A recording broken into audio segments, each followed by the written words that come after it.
Ça, légumes mayo.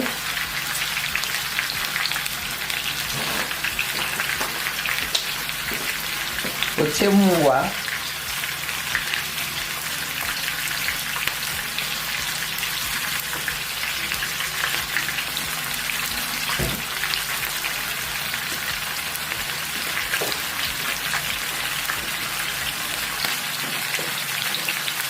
Macha mwa.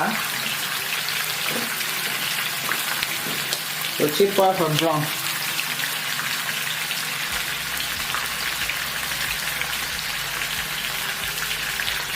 Ici, on va faire le café. Après, on va faire